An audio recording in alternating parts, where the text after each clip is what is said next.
essentially, this is all the real numbers that are not rational, right? So another way of thinking of this is simply not rational. In other words, it cannot be written as p over q for any choice of integers p and q. Showing something that is irrational is somehow difficult because you have to show that for any choice of integers, the number cannot be written as a ratio of those integers. How does one check that? By going through every integer? Well, that's impossible. There's infinitely many. So in general, proofs of irrationality are kind of intricate and are not something we're going to cover on this exam. There are many famous examples, though. Perhaps the most famous is square root of 2, which was known to Pythagoras and his followers. And also perhaps even more well known as the classic pi, right?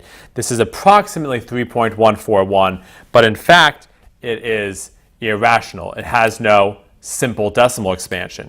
It goes on and on and on. It never repeats itself. As far as anyone has seen, there are no patterns in it. It essentially is just seemingly random.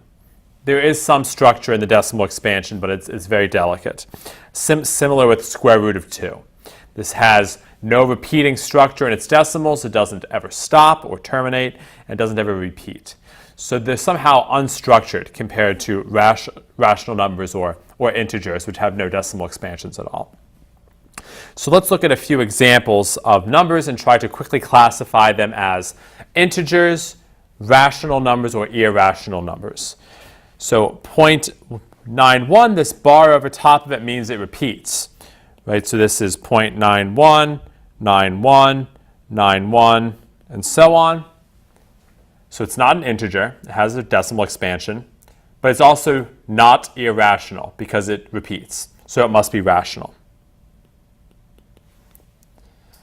3 over 77, clearly not an integer. It's obviously a fraction, so it must be rational.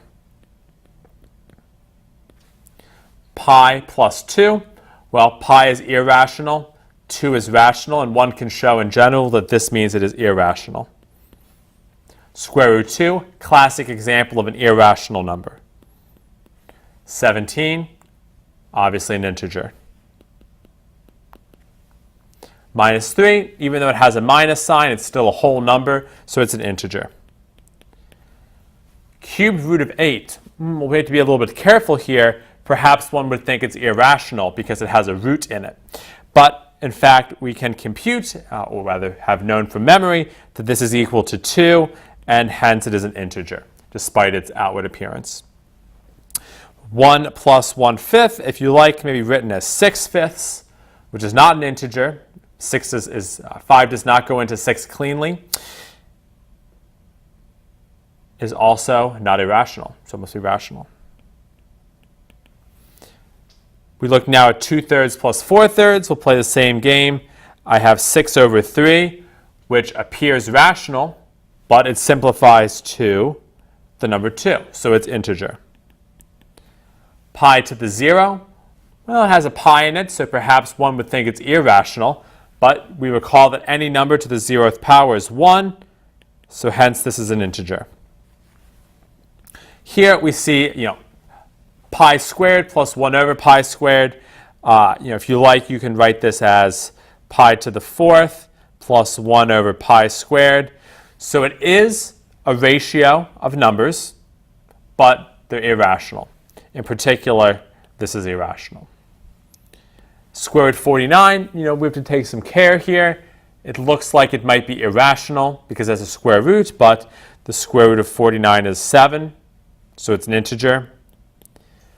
1/2 to the 100, well, we can write this as 1 to the 100 divided by 2 to the 100, which is 1 over 2 to the 100. This is clearly an integer. And then 2 to the 100 is also an integer. It's quite large. It has over 30 zeros after it, but that makes the whole thing rational. Minus 1 to the 100 is, in fact, computable. This is equal to 1. This is equal to 1, so it is an integer. So in general, classifying numbers as rational, irrational, or integers is not particularly difficult. Just make sure that you do any obvious simplifications that might have you think that a very simple number is actually more complicated.